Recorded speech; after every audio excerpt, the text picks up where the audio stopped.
De este torneo Sub-14 BBVA Open Internacional de Valencia, la primera de las 3 finales que vamos a ver en esta pista central del Sporting Club de Tenis.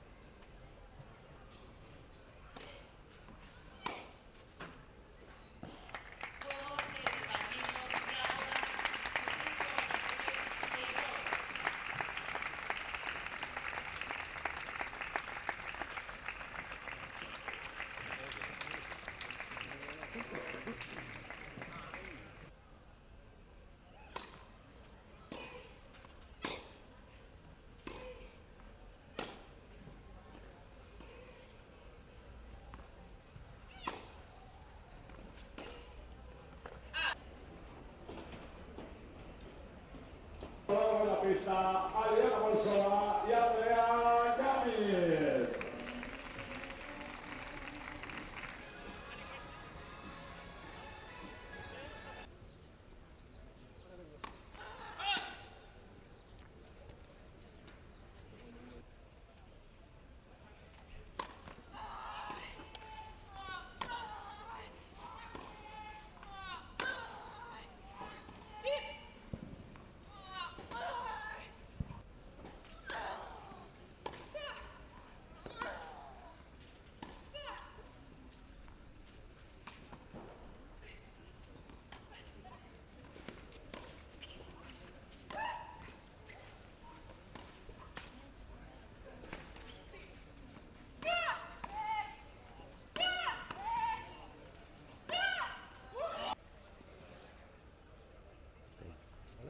Sí.